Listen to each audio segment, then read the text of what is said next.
అందరికీ నమస్కారం. ఈరోజు మీ అందరికీ నేను వినిపించబోయే కథ తరం తరం నిరంతరం. రచయిత అమృత గారు.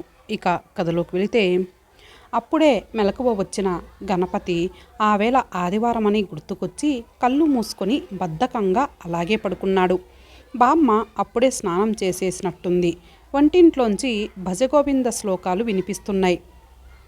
80 ఏండ్ల బామ్మ గడ్డ కట్టించే చలిలో కూడా చన్నీళ్ల స్నానం ఎంత అవలీలగా చెయ్యగలదో, చక్కటి గమకాలు పలికిస్తూ భజగోవింద శ్లోకాలు, శివానంద లహరి శ్లోకాలు, భజనలు కూడా అంత రమ్యంగా పాడగలదు. బామ్మ ఆలోచనలకి, అభిప్రాయాలకి, గణపతి ఊహలకి, ఆశయాలకి ఎక్కడా పొంతన ఉండదు. బామ్మ అతి చాదస్తపు మనిషి. బ్రాహ్మణేతరులకి ఇంట్లో విస్తరి వెయ్యటం మాట అటుంచి తన చేత్తో గుక్కెడు కాఫీ కూడా ఇవ్వదు. అయితేనేం వెన్నలాంటి మనసున్న మనిషి. వేసవి వచ్చిందంటే పొద్దున్నే పని మనిషి చేత వీధి వరండాలో కుండతో నీళ్లు, పక్కనే ఒక 2 ప్లాస్టిక్ గ్లాసులు పెట్టిస్తుంది. అదే వీధిలో ఉన్న స్కూల్ పిల్లలు మిట్ట మధ్యాహ్నం ఇళ్లకు వెళుతూ దాహం వేస్తే బామ్మ దగ్గరకే వస్తారు. ఆవిడ లోపలి గుమ్మంలో వత్తులు చేసుకుంటూ, అవిగో కుండెడు నీళ్లు, కావలసినన్ని తీసుకు తాగండర్రా అంటుంది. గణపతిని మాత్రం ఆ కుండ పొరపాటుగానైనా ముట్టుకోనివ్వదు. ఇక గణపతి కులం మతం అంటే ఇంతెత్తున లేస్తాడు. సాక్షాత్తు శంకరాచార్యుల వారే సర్వమానవ సమానత్వం బోధించారని ఉదాహరణలతో సహా ఉపన్యాసాలిస్తాడు. భగవంతుడిది ఏ కులమని ప్రశ్నిస్తాడు. ఒకరికొకరు తప్ప ఇంకెవరూ లేని ఇటువంటి బామ్మ మనవళ్ళిద్దరికీ ఒకరంటే ఒకరికి ప్రాణం. తన అభిప్రాయాలు ఏవైనా బామ్మ అభీష్టానికి వ్యతిరేకంగా ఏదీ చెయ్యడు గణపతి. గణపతి పీల్చే ఊపిరే తన ఊపిరిగా బ్రతుకుతుంది బామ్మ. వంటింట్లో బామ్మ శ్లోకాలు అనర్గళంగా సాగిపోతున్నాయి. కళ్ళు మూసుకొని వాటిని తన్మయంగా వింటున్న గణపతి పక్క వాటాలోంచి వినిపించిన కేకలతో ముఖం చిట్లించి విసుగ్గా మంచం దిగాడు. నా ఇష్టం వచ్చినట్టు నేను చేస్తాను. ఇది నా ఇల్లు. సంపాదిస్తున్నది నా మొగుడు. ఇష్టం ఉంటే ఉండండి, లేకపోతే మీ ముద్దుల కూతురు దగ్గరకు వెళ్ళండి. అంతేకాని ఇలా చీటికి మాటికి కలగజేసుకుంటే మాత్రం సహించేది లేదు. పక్కవాటా కోడలు పెద్ద గొంతు పెట్టుకొని అరుస్తోంది. ఆవిడ గొంతు తప్ప ఇంకెవరి గొంతు వినపడటం లేదు. అవును, ఎలా వినిపిస్తుంది? తిట్లు తింటున్న అత్తగారు మరి నోరెత్తలేదు. మామగారు పాపం భార్యని కోడలు తిడుతుంటే సహించలేరు. కొడుకు కోడలు ఎక్కడ ఇంట్లోంచి గెంటేస్తారోనని ముసలావిడే ఆయన నోరు నొక్కేస్తుంది. ఇక ముసలావిడ కొడుకు పూర్తిగా భార్యా విధేయుడు. అంచేత పెళ్ళాం ఎంతలా అరుస్తున్నా తనకేమీ పట్టనట్టు ఊరుకుంటాడు. పక్క దిగిన గణపతి పక్కవాట వృద్ధ దంపతుల మీద జాలిపడుతూ పెరట్లోకి బయలుదేరాడు. వంటింట్లోకి వచ్చేసరికి బామ్మ మౌనంగా కుంపటి విసురుతూ కనిపించింది. ఆవిడని చూసేసరికి పక్కవాటాలోంచి కేకలు వినిపించగానే బామ్మ చదువుతున్న శ్లోకం కూడా ఆగిపోయిందని గుర్తొచ్చింది గణపతికి. శ్లోకాలు ఆపేశావేం బామ్మ అన్నాడు.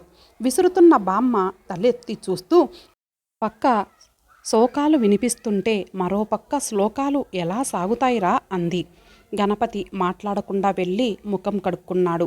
వచ్చి బామ్మకి కాస్త ఎడంగా కూర్చున్నాడు. మనవన్ని చూస్తూనే సిద్ధం చేసి ఉంచిన కాఫీ గ్లాసు అతని వైపు నేల మీద పెడుతూ, రేపు ఫస్టుకి పక్కవాటా వాళ్ళని ఖాళీ చేసేయమని చెప్పేస్తాన్రా అంది. ఎప్పుడో ఒకప్పుడు బామ్మ నోటి నుంచి ఇలాంటి మాటలు వస్తాయని ఊహిస్తున్నప్పటికీ ఒక్కసారిగా చకితుడయ్యాడు గణపతి. అతడి ఆశ్చర్యాన్ని పట్టించుకోకుండా, అవునురా, ఆ ముసలావిడ పడుతున్న రంపపు కోత కల్లారా చూస్తూ భరించలేకపోతున్నాను. పేదరికంలో మగ్గిపోతూ కూడా ఉన్న ఆ ఒక్క కొడుకుని అపురూపంగా పెంచటానికి వాళ్ళు ఎంత శ్రమ పడ్డారో ఆవిడ ఎన్నిసార్లో నాకు చెప్పింది. జీవితమంతా కష్టపడ్డ మనుషులు వృద్ధాప్యం వచ్చాక తమ వాళ్ళ మధ్య వాళ్ళ ప్రేమాభిమానాలతో విశ్రాంతిగా బ్రతకాలనుకుంటారు.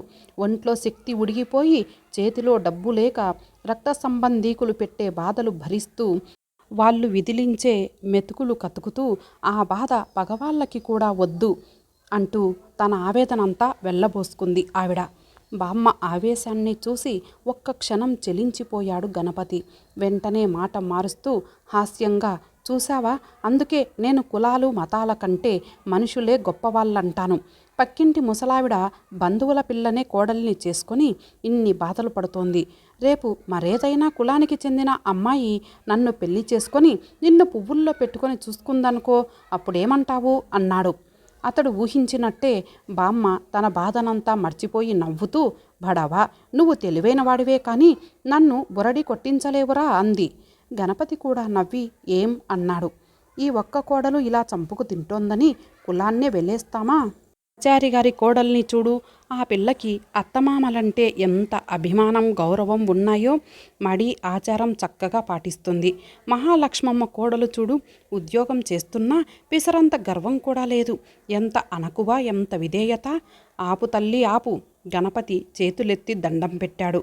నీ కోడళ్ళ దండకం చాలుగాని బామ్మ, నాకో ప్రగాఢమైన కోరిక ఉంది.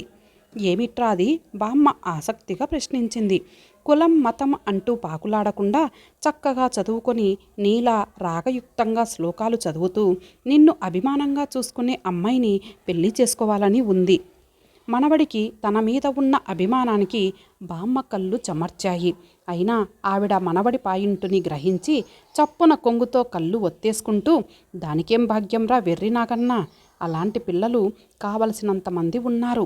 అంతెందుకు, సావిత్రి దాని కూతురు గిరిజని నీకిస్తానని ఏడాది నుంచి మన ఇంటి చుట్టూ తిరుగుతోంది. నువ్వు అనడమే తర్వాయి. పిల్ల నువ్వు కోరినట్లు చక్కగా పాడుతుంది కూడాను.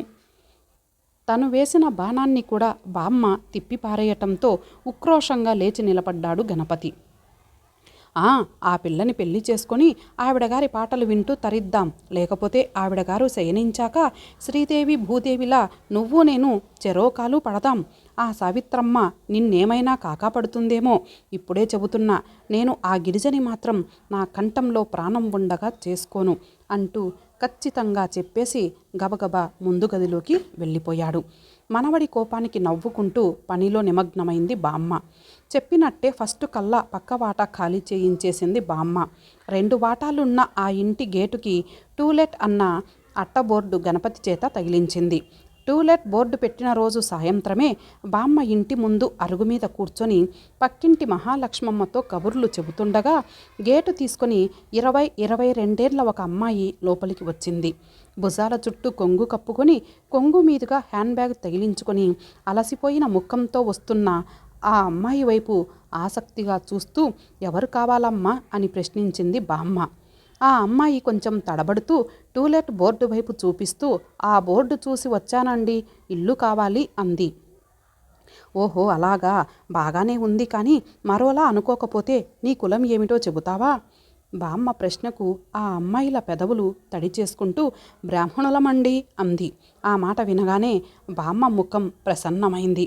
అయినా సంతృప్తి పడకుండా, బాగుందమ్మా, మీ ఇంటి పేరేమిటి అంది. రాయవరపు వారండి. ఆ అమ్మాయి టీచర్ ముందు చేతులు కట్టుకుని జవాబు చెబుతున్న చిన్నపిల్లల వినయంగా చెప్పింది. అంటే నియోగులన్నమాట. మా శాఖే కూడాను. బామ్మ సంతృప్తి పడుతూ, ఎవరెవరు ఉంటారమ్మా అని ప్రశ్నించింది. ఆ ప్రశ్నతో ఆ అమ్మాయి ముఖంలో కల తగ్గింది. నేనొక్కర్తినే ఉంటానండి అంది తల వంచుకుంటూ. బామ్మ ఆశ్చర్యపోతూ, ఏమిటి నువ్వొక్కర్తివే ఉంటావా, మరి మీ వాళ్ళో అంది. ఆ అమ్మాయి కళ్ళల్లో నీళ్లు తిరిగాయి. నాకెవరూ లేరండి. అమ్మా నాన్న చిన్నప్పుడే పోయారు. అన్నతమ్ములు అక్క చెల్లెళ్ళు లేరు. మా మామయ్యే నన్ను పెంచాడు. ఆయన ఈ మధ్యే పోయాడు. ఇంకా ఈ లోకంలో నాకు నా అన్న వాళ్ళెవరూ లేరు వణుకుతున్న గొంతుతో చెప్పింది. ఆ అమ్మాయి మాటలతో బామ్మ మహాలక్ష్మమ్మ ఇద్దరూ జాలిపడ్డారు. అయ్యో నిలబడే ఉన్నావు, ఇలా కూర్చోమ్మా అంటూ అరుగు మీద తనకి దగ్గరగా కూర్చోబెట్టుకొని ఆ అమ్మాయి వివరాలన్నీ రాబట్టింది బామ్మ. ఆ అమ్మాయి పేరు శ్రీలక్ష్మి. ఏదో ప్రైవేట్ కంపెనీలో టైపిస్ట్గా పనిచేస్తూ తన పొట్ట తనే నింపుకుంటోంది. తన కొలీగ్ ఒక అమ్మాయితో కలిసి ఒక పోర్షన్లో ఉండేది. ఆ అమ్మాయి ఈ మధ్యనే పెళ్లి చేసుకొని వెళ్ళిపోయిందంట. ఒంటరిగా ఉండటం చూసి ఇంటిగల వాళ్ళ అబ్బాయి నానాపోకిరి వేషాలు వేస్తున్నాడట. నాకు దిక్కుమొక్కు ఎవరూ లేకపోవటం ఆ వెధవకి మరీ అలుసుగా ఉందండి. అందుకే సాధ్యమైనంత త్వరగా ఆ ఇల్లు ఖాళీ చేసేసి మరో చోటికి వెళ్ళిపోదామని ఉంది. పక్కన మీబోటి వాళ్ళుంటే నాలాంటి ఒంటరి పక్షికి కొండంత ధైర్యంగా ఉంటుంది బామ్మగారు. ఒక్కర్తినే ఉంటానని సందేహించక నాకు ఇల్లు ఇచ్చి పుణ్యం కట్టుకోండి అంటూ ప్రాధేయపడింది శ్రీలక్ష్మి. ఆ మాటలతో మరింత కరిగిపోయింది బామ్మ. మహాలక్ష్మమ్మ మాత్రం దానికేముందమ్మా, ఒంటరి మగవాడు ఉంటానంటే బెంగగాని ఆడపిల్లవి, నీకు ఇల్లు ఇవ్వటానికి బాధేముంది, ముందు ఇల్లు అద్దె నీకు నచ్చని అంది. ఆ బాధేమీ లేదండి, ధైర్యంగా ఉండగలిగే చోటైతే ఇల్లు ఎలా ఉన్నా సర్దుకుపోగలను, అద్దె కూడా ఎంతైనా పర్వాలేదు, సంపాదించేదంతా ఖర్చు పెట్టుకునేదానికేగా అంది శ్రీలక్ష్మి. సరే అయితే నీకు ఇల్లు ఇచ్చినట్టే, రా చూపిస్తాను అంటూ లేచింది బామ్మ. మహాలక్ష్మమ్మ సెలవు తీసుకుంది. తాళాలు తీసుకొచ్చిన బామ్మ ఇల్లు చూపిస్తూ, అన్నట్టు ఇంకో విషయం తల్లి, నీ పరిస్థితిని బట్టి ముందే చెబుతున్నాను అంది. శ్రీలక్ష్మి ఆతృతగా ఏమిటి బామ్మగారు అంటూ ప్రశ్నించింది. నాకు ఓ మనవడున్నాడు, బ్యాంకులో పెద్ద ఆఫీసరు, ఇంకా పెళ్లి కాలేదు, అయితే మనిషి రత్నం లాంటివాడు, మీ ఇంటికల వాళ్ళ కుర్రాడిలా ఏ వేషాలు వెయ్యడు, అది మాత్రం నేను హామీ ఇస్తున్నాను. బామ్మ మాటలకి శ్రీలక్ష్మి పెదవులు చిరునవ్వుతో విచ్చుకున్నాయి. ఇంకా ఏదో అనుకొని కంగారు పడ్డాను. పర్వాలేదు బామ్మగారు, మీరు చెబుతున్నారు కదా మీ మనవడు రత్నం లాంటివాడని అంది. అదేనమ్మా, ఎందుకైనా మంచిదని ముందే చెప్పాను. అయితే ఎల్లుండి దశమి, శుక్రవారం మంచిది, ఆ వేళ చేరతావా?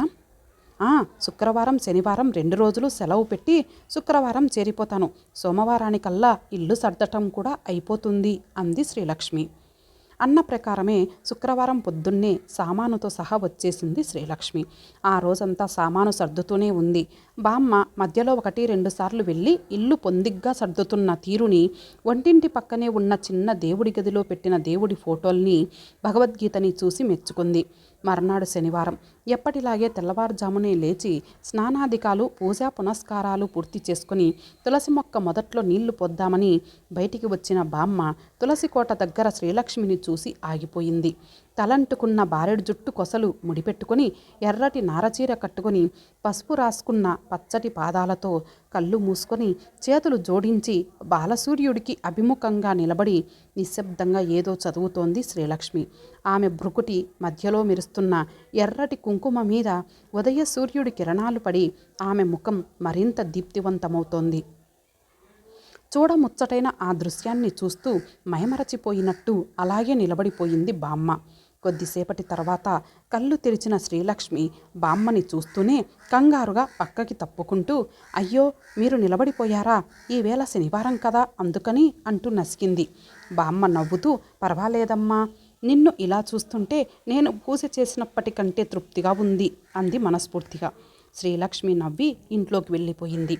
మరి కాసేపటి తర్వాత అలవాటు ప్రకారం బామ్మ కుంపటి విసురుతూ శివానంద లహరి చదువుకోబోతూ ఆగిపోయింది. ప్రక్కవాట వంటింటిలోంచి మృదు మధుర స్వరంతో బసవతత్వం ఆలపిస్తోంది శ్రీలక్ష్మి.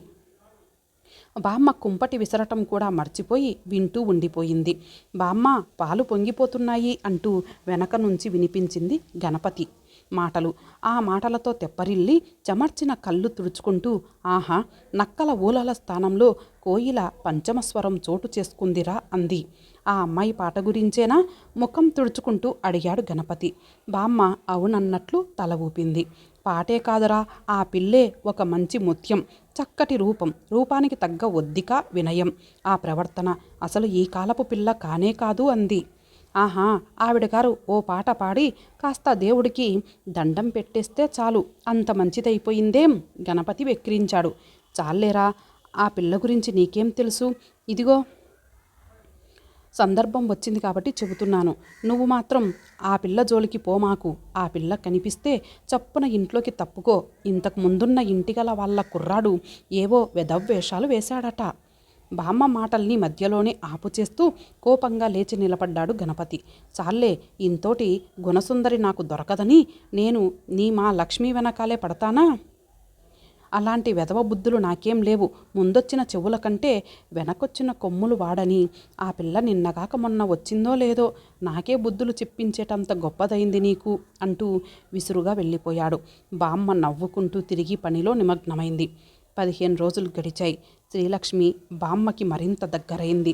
లైబ్రరీ నుంచి బామ్మకి కావలసిన పుస్తకాలు తెచ్చిపెట్టడం, సాయంత్రం ఆఫీస్ నుంచి వచ్చాక కాసేపు బామ్మ దగ్గర కూర్చొని కబుర్లు చెప్పటం శ్రీలక్ష్మికి అలవాటయ్యాయి. ఒక సోమవారం నాడు సాయంత్రం ఏదో మాటల్లో, శ్రీలక్ష్మి, ఈవేళ రాత్రి నేను భోంచేయను, ఈవేళ సోమవారం కదా, ఒంటిపూటే తింటాను అంది. బామ్మ మెప్పుదలగా చూస్తూ, ఎన్ని నియమనిష్టలు తల్లి నీకు! ఈ కాలంలో పుట్టవలసిన దానివి కావు అంది. శ్రీలక్ష్మి నవ్వి, నేను భగవంతుణ్ణి ఎందుకు పూజిస్తానో తెలుసా బామ్మగారు అంది. బామ్మ ఆశ్చర్యంగా ఎందుకు అంటూ ఎదురు ప్రశ్నించింది. నేను బ్రాహ్మణ కులంలో పుట్టానని పూజ పునస్కారాలు చెయ్యటం నా విధి అని నేను ఇవన్నీ చెయ్యటం లేదు. భగవంతుడు ఉన్నాడో లేడో అన్న సంశయం కంటే ఏదో ఒక అతీత శక్తి ఉందన్న నమ్మకం మనిషికి ఎక్కువ.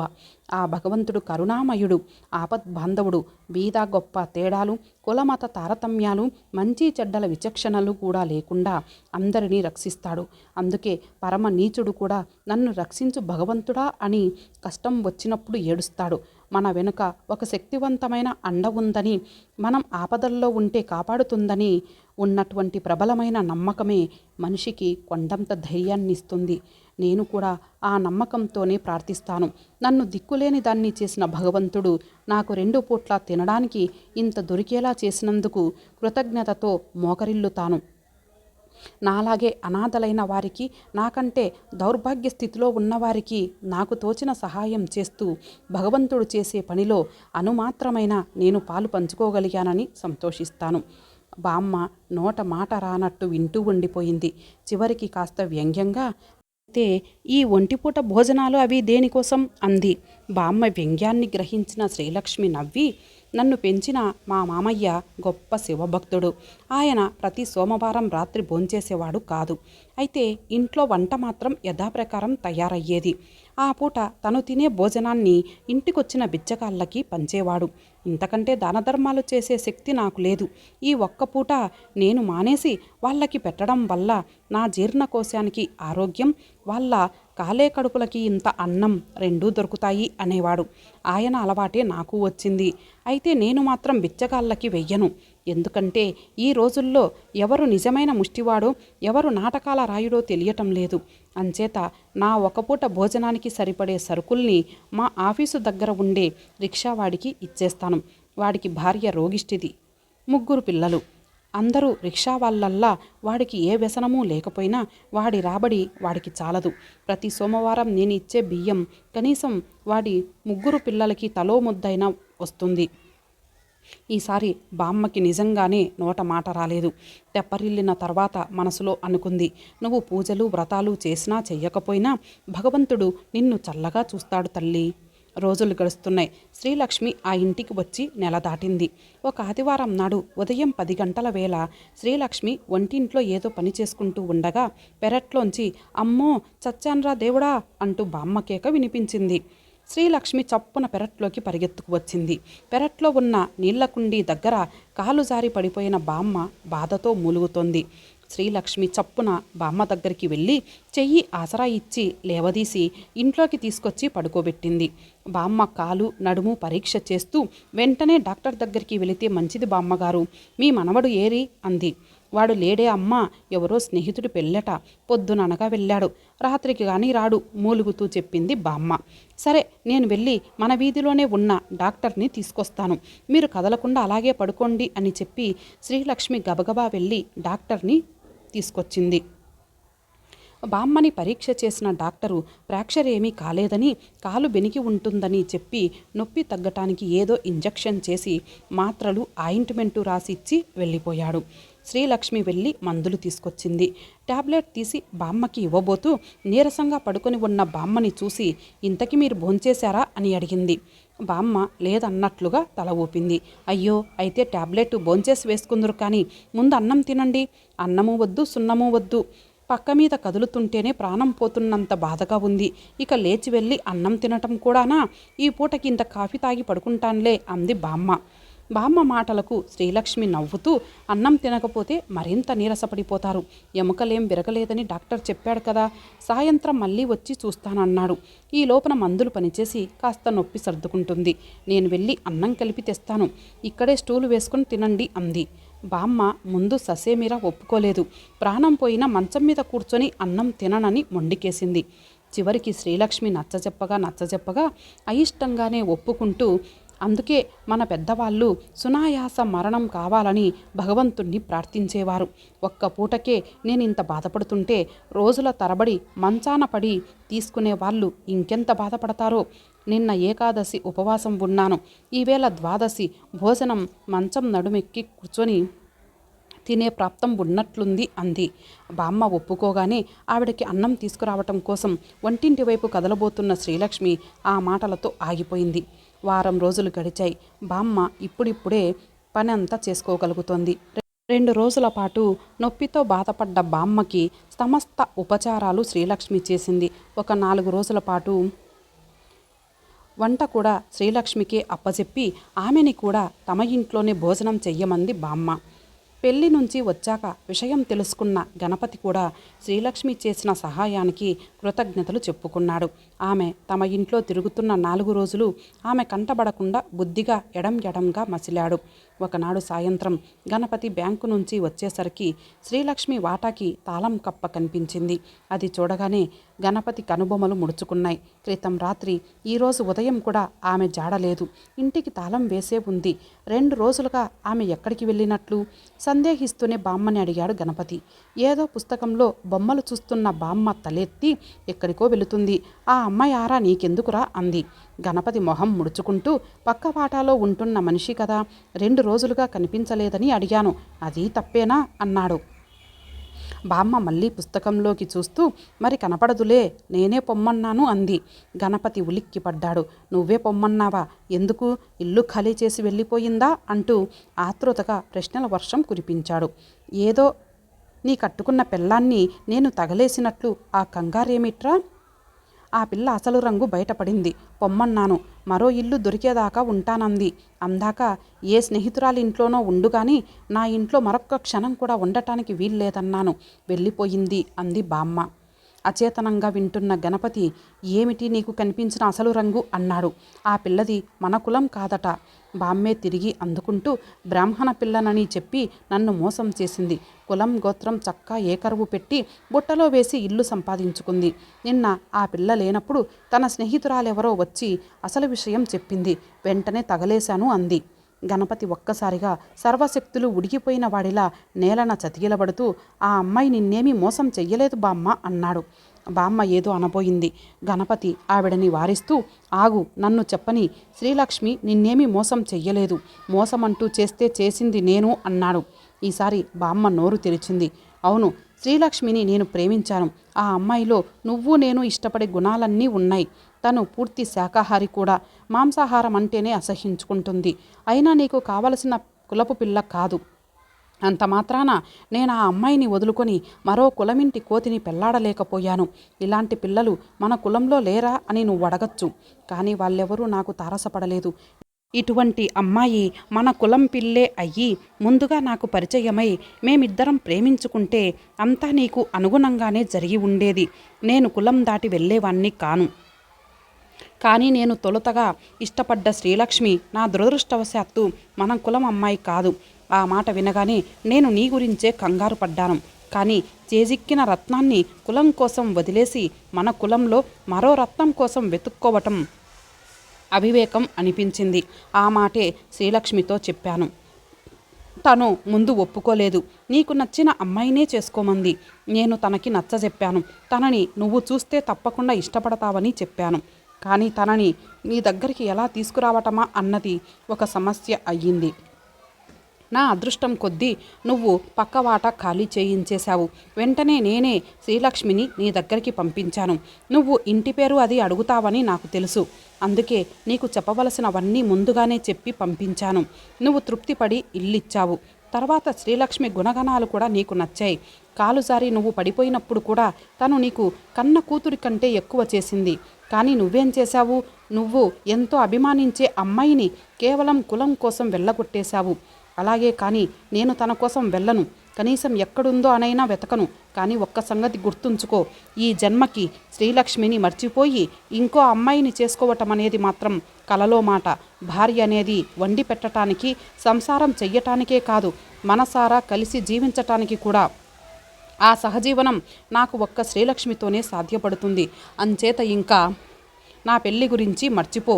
గణపతి లేచి మళ్ళీ చెప్పులు వేసుకొని వీధిలోకి వెళ్ళిపోయాడు. తిరిగి దిమ్మెత్తి రాత్రి 10 గంటలకి అతని ఇల్లు చేరుకునేసరికి ఇంటి తలుపులు వేసి ఉన్నాయి. విసుగ్గా తలుపు కొట్టాడు గణపతి. మరో నిమిషంలో తలుపు తెరుచుకుంది. తలుపు తీసిన వ్యక్తిని చూస్తూనే గణపతి ఒక్క క్షణం తన కళ్ళని తానే నమ్మలేకపోయాడు. మరుక్షణం లక్ష్మి అంటూ ఒక్క అంగలో లోపలికి వెళ్ళి శ్రీలక్ష్మిని దగ్గరికి లాక్కోబోయాడు. అతని ఉద్దేశం గ్రహించిన శ్రీలక్ష్మి చప్పున వెనక్కి జరుగుతూ ష్ అంటూ లోపలికి చూపించింది. లోపలి గదిలో మంచం మీద వెచ్చగా దుప్పటి కప్పుకొని పడుకొని ఉన్న బామ్మ నవ్వుతూ ఇటే చూస్తోంది. బామ్మని ఆ పరిస్థితిలో చూడగానే గణపతి మరింత తలకిందులై చివరికి అర్థమైనట్టు తల పంకిస్తూ, నువ్విక్కడ ఇలా, ఆవిడ శేషశాయిలా నవ్వుతూ, అలా అర్థమైందిలే, ఇద్దరూ కలిసి నాటకమాడి ఉంటారు, కానీ నేను ఎంత బాధపడతానో మీరిద్దరూ ఆలోచించలేదు అన్నాడు. శ్రీలక్ష్మి ఏమీ మాట్లాడకుండా తల వంచుకుంది. బామ్మ మాత్రం, మరేం పర్వాలేదురా, ఎంతసేపు, ఒక 2 గంటల బాధ అంతేగా, సుఖం విలువ మరింత పెరుగుతుంది కూడాను. నేను మాత్రం బాధపడలేదు. మరో కులం పిల్లని నాలాంటిది ఒప్పుకోవాలంటే ఎంత సంఘర్షణ పడాలో నువ్వేమైనా ఆలోచించావా అంది. ఆ మాటలకి గణపతి చప్పున వచ్చి బామ్మ పక్కన కూర్చుంటూ, పోనీ ఇప్పటికైనా చెప్పు, శ్రీలక్ష్మి నీకు నచ్చిందా అన్నాడు. బామ్మ నవ్వి దుప్పటిని మరింత దగ్గరగా లాక్కుంటూ, నచ్చలేదంటే అంది. పొమ్మందాం అన్నాడు నవ్వుతూ గణపతి. అయితే నచ్చలేదు పొమ్మను, బామ్మ గంభీరంగా అంది. ఈసారి గణపతికి మాటలు దొరకలేదు. అతని అవస్థ చూసి బామ్మ నవ్వుతూ, వెర్రి నాకన్నా, మనుషుల విలువ నాకు ఇప్పటికి అర్థమైందిరా. మనిషి కోసం కులాన్ని కాలదన్నుకోగలం, కానీ కులం కోసం మనిషిని వదులుకోలేమని తెలుసుకున్నాను అంది. బామ్మ మాటలు వినగానే గణపతి మొహం వికసించింది. థ్యాంక్ యూ బామ్మ, థ్యాంక్స్ ఎలాట్, ఆకలి మండిపోతోంది, ఇక భోంచేసి వస్తాను అంటూ లేచి వెళ్ళబోయి మళ్ళీ ఆగి, అవును, ఇంతకీ లక్ష్మి గురించి నీకెలా తెలిసింది అన్నాడు. అదంతా లక్ష్మే చెబుతుంది, వెళ్ళు, భోజనం కూడా లక్ష్మే పెడుతుంది, కడుపు నిండా తిను పో, ఆప్యాయంగా మనవన్ని చూస్తూ అంది బామ్మ. గణపతి లోపలికి నడిచాడు. శ్రీలక్ష్మి అతని వెనకే లోపలికి వెళ్ళింది. లోపలికి వెళుతూనే గణపతి చేయి చాచి శ్రీలక్ష్మిని దగ్గరికి లాక్కున్నాడు. బామ్మగారు మేలుకొనే ఉన్నారు, బావుండదు. శ్రీలక్ష్మి తప్పించుకోబోయింది. మరేం పర్వాలేదు, ఇంతసేపు నీకోసం ఎంతలా బాధపడ్డానో తెలుసా, నాకు నువ్వున్నావన్న నిజాన్ని ఒక్క క్షణం అనుభవించని. శ్రీలక్ష్మి మరేం మాట్లాడలేదు. మౌనంగా అతని చేతుల మధ్య ఒదిగిపోయింది. గణపతి కూడా కొద్దిసేపు ఏమీ మాట్లాడలేదు. తర్వాత శ్రీలక్ష్మి జడ తీసి తన మెడకి చుట్టుకుంటూ, బామ్మకి నీ గురించి ఎలా తెలిసింది, నువ్వేనా చెప్పేశావు అన్నాడు. శ్రీలక్ష్మి నవ్వుతూ అవునన్నట్లుగా తల ఊపింది. ఎప్పుడు చెప్పావు, బామ్మ ఏమంది కుతూహలంగా అడిగాడు. శ్రీలక్ష్మి ఒక్క నిమిషం మాట్లాడలేదు. ఆ క్షణంలో ఆమెకి తన గురించి బామ్మకి చెప్పబోతున్న సన్నివేశం, తను అనుభవించిన వ్యధ మళ్ళీ మనసులో మెదిలాయి. అన్నం తీసుకురావటం కోసం నవ్వుతూ బయలుదేరిన శ్రీలక్ష్మి హఠాత్తుగా విషన్నమైన ముఖంతో ఆగిపోవటం చూసి బామ్మ ఆశ్చర్యపోతూ, ఏమిటమ్మా అలా ఆగిపోయావేం అంది. శ్రీలక్ష్మికి ఏం చెప్పాలో ఎలా చెప్పాలో తోచలేదు. తను గణపతి విశ్వసిస్తున్న సిద్ధాంతం మంచిదే కావచ్చు, కానీ 80 ఏండ్ల పాటు నియమ నిష్టలతో జీవితం గడిపి ఈ వయసులో ఏకాదశి ఉపవాసం చేసి ద్వాదశి భోజనం మంచం మీద తినటానికే బాధపడుతున్న ఈ వృద్ధురాల్ని అన్యకులస్తురాలైన తన చేతి భోజనం పెట్టి మోసగించటం ఎలా? ఎదిరించటం కంటే మోసగించటం మరీ దారుణమైన పని. శ్రీలక్ష్మి చివరికి ఒక నిశ్చయానికి వచ్చి ధైర్యం కూడా తీసుకుంటూ, నన్ను క్షమించండి బామ్మగారు అంది. బామ్మ తెల్లబోయింది.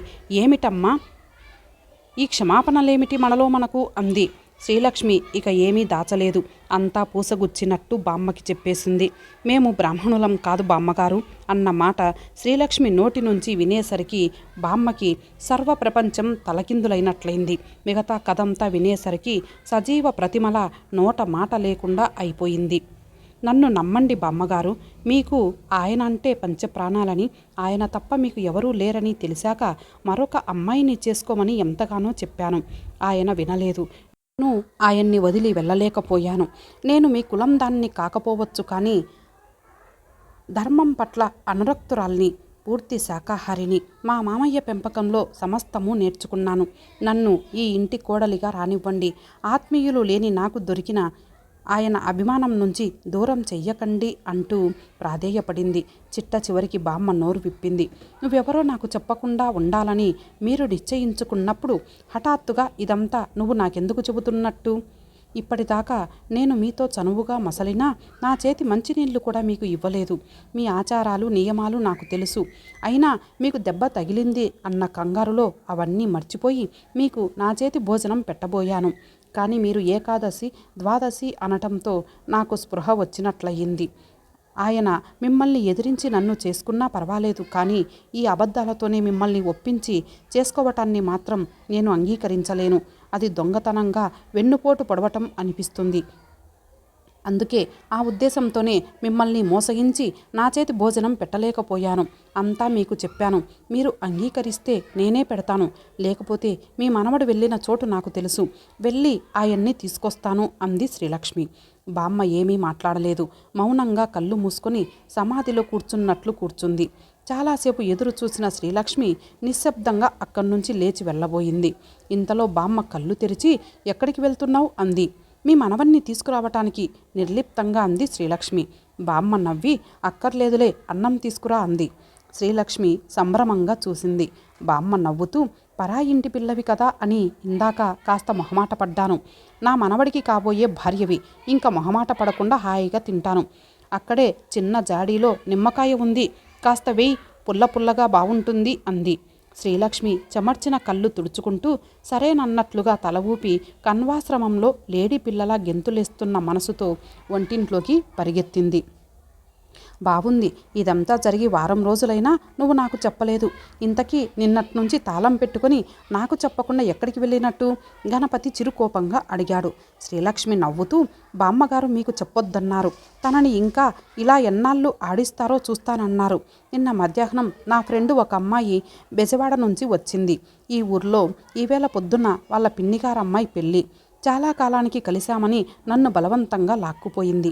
ఇంటికొచ్చి బామ్మగారికి చెప్పి వెళ్ళాను. ఈవేళ సాయంత్రం రిసెప్షన్ అయ్యాక రాత్రికి వస్తానని మీతో చెప్పమని కూడా చెప్పాను. ఆవిడేమో కథ ఇలా నడిపించారు అంది. కథ ఎలా నడిచినా బామ్మ చెప్పినట్టు ఎంత బాధపడినా తర్వాత ఈ నిశ్చింత తాలూకు హాయి మరింత పెరిగింది. జన్మ జన్మలకి ఇలాగే ఉండిపోవాలనిపిస్తోంది అంటూ శ్రీలక్ష్మిని మరింత దగ్గరికి లాక్కున్నాడు.